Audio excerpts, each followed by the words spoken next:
La educación está reprimiendo los talentos y habilidades de muchos estudiantes y está matando su motivación para aprender. Ken Robinson.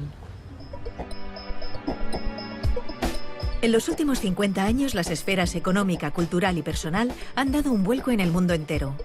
Y sin embargo, los sistemas educativos no han movido un ápice sus programas y sus objetivos. ¿Por qué se aburren los niños y niñas en el colegio?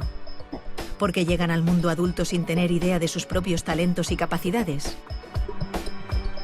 El líder en educación y creatividad, Ken Robinson, llama hoy en redes a demoler una educación nacida para y por las sociedades industriales. La sociedad de la información actual necesita jóvenes creativos y motivados.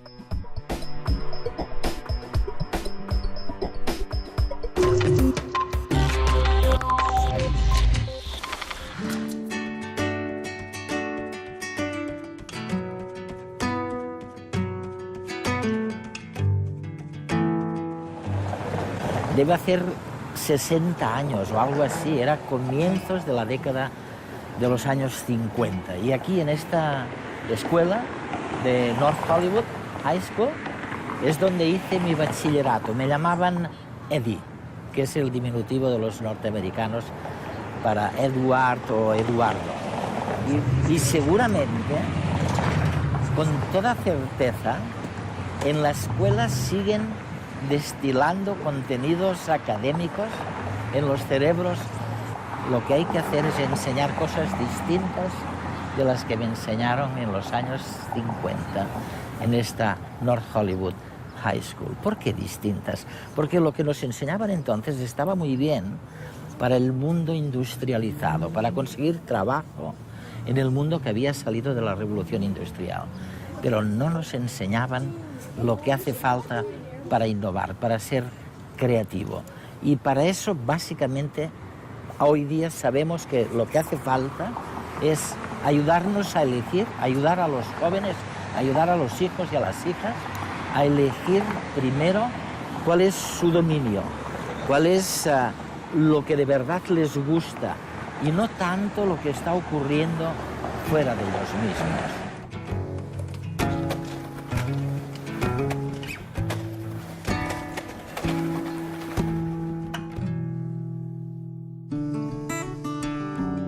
Mark Prensky, escritor y consultor, especialista en aprendizaje, resumió en redes hace unas semanas las capacidades escondidas de los niños. El deber de las escuelas, en mi opinión, es motivar a los chicos. Este es el motivo por el que no van a dejar de existir los profesores. Su trabajo es darles luz. ¿Tienen nuestros hijos trastorno por déficit de atención? Esto es lo que muchos creen. Les damos Ritalin y otros fármacos. Esto es lo que dicen nuestros hijos. Yo no tengo déficit de atención, simplemente no estaba escuchando. ¿Cómo encendemos las luces para estos chicos? Yo creo que la mejor forma es con aquello que les apasiona. Y creo que así toda esa mala prensa en torno a nuestros chicos la vamos a ver con otros ojos. Voy a darles una metáfora nueva. Digamos que nuestros chicos son cohetes espaciales. ¿Qué quiere decir? Pues que van rápido, que se lanzan de cabeza a lugares desconocidos, que son muy volátiles, que son difíciles de controlar con precisión como los cohetes de verdad. Necesitan ser programados adecuadamente, necesitan combustible adecuado y buenos pilotos y quizás requieran algunas correcciones a medio camino como los cohetes de verdad. Pero tienen un retorno potencial enorme. Todos los chicos lo tienen y es lo que tenemos que descubrir. El educador y asesor Richard Gerber también alertaba del desarrollo social de los niños de hoy. Un reto que tenemos como educadores es este. Nuestros hijos vuelven a casa tras la escuela cada día y aprenden más por sí mismos y de sus amigos en las redes sociales que en el aula, ¿o no? Como sistema educativo, ¿cómo podemos comprender este fenómeno? Los niños son consumidores sofisticados. Ya no tienen que esperar a que les enseñemos las cosas. Las encuentran por Internet, crean vínculos de amistad, aprenden unos de otros. Hace muchos años leí algo tuyo que me fascinó. porque pensé que nadie había dicho antes algo tan sencillo y tan cierto a la vez. Dijiste que elevar los estándares o los niveles de educación no sirve de nada si los niveles en cuestión no son válidos o si están equivocados. Y desde entonces he intentado leer todo lo que has escrito, como Out of Our Minds, por ejemplo. ¿Podrías explicarnos tu punto de vista? Mi experiencia es que la mayor parte de nuestros sistemas educativos están desfasados, son anacrónicos. Se crearon en el pasado, en una época distinta, para responder a retos diferentes. Con el tiempo, se han vuelto cada vez más limitados. En todas partes del mundo hay intentos de reformar la educación, y uno de los grandes mantras es que hay que elevar los estándares. Y me hace gracia porque, por supuesto que deberíamos mejorarlos siempre, pero no sirve de nada aumentarlos si están equivocados.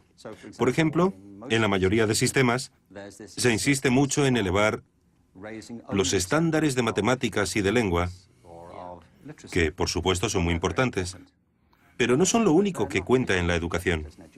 Las disciplinas artísticas cuentan, las humanidades cuentan, también la educación física.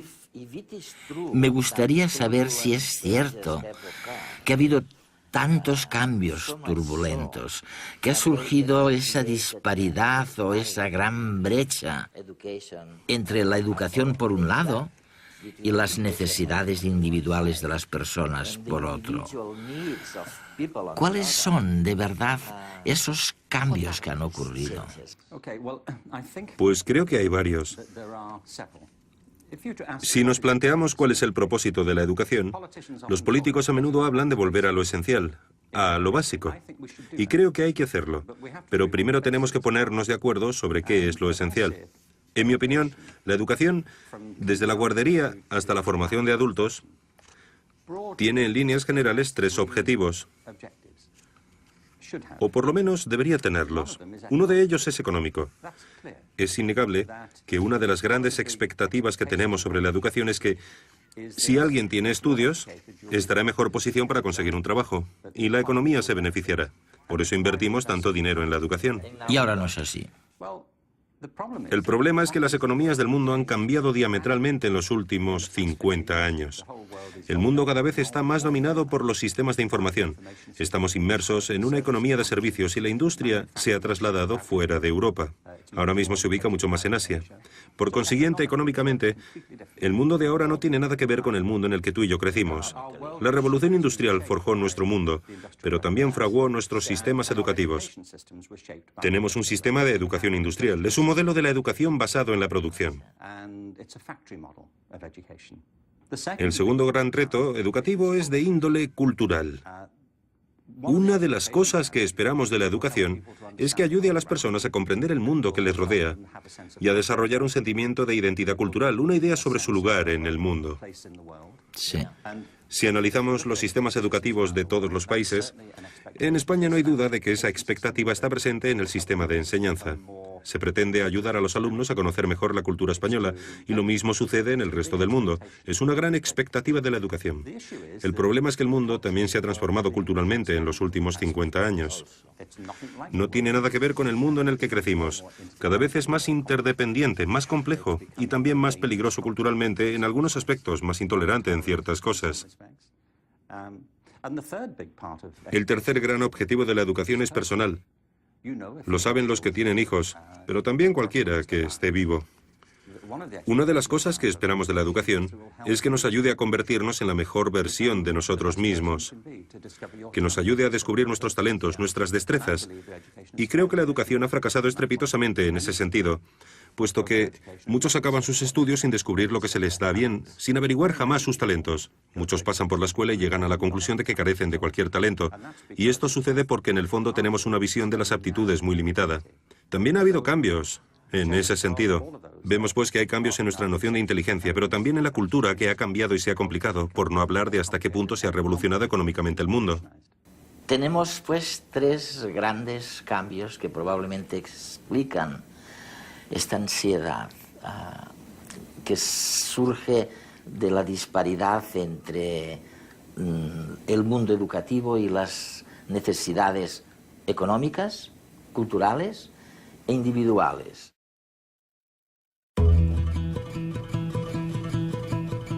Hacer un fuego, cazar, recolectar plantas comestibles, fabricar recipientes y armas. Nuestros antepasados aprendían unos de otros las actividades de la vida cotidiana. Los conocimientos se adquirían a través del contacto con los demás y la repetición. Hasta que miles de años después se inventó la escritura, la primera gran revolución en el aprendizaje. Entonces, los textos comenzaron a vehicular buena parte del conocimiento. También cambiaron, claro, las cosas que aprendía la gente. Nacieron las primeras escuelas. En ellas, un individuo, el profesor, tenía unos conocimientos que dictaba a una serie de alumnos, que los aprendían. En el siglo XVIII, cuando se produjo la Revolución Industrial, se comenzaron a regular los sistemas educativos. El objetivo era preparar a los trabajadores que luego estarían a cargo de las cadenas de montaje en las fábricas. Individuos que hacían lo mismo una y otra vez durante muchas horas al día.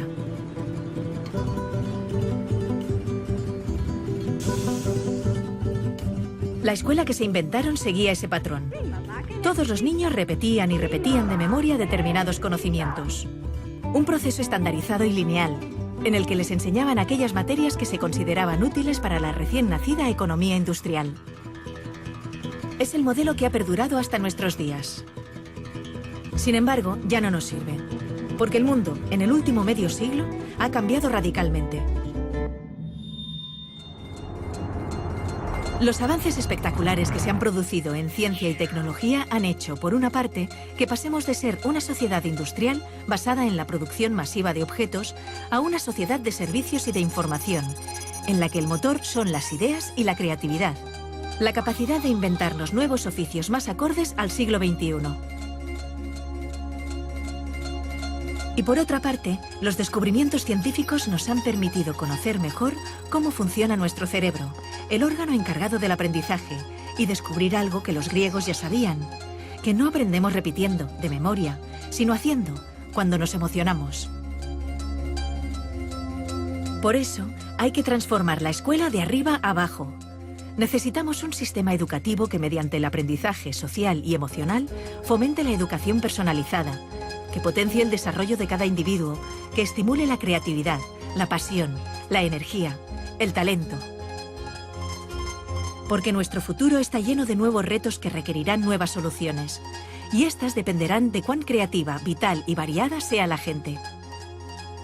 Y también feliz. Y para ser feliz necesitamos realizarnos y desarrollarnos. Descubrir y cultivar aquello que nos motiva y hace sentirnos bien. Bienvenidos a la escuela del siglo XXI.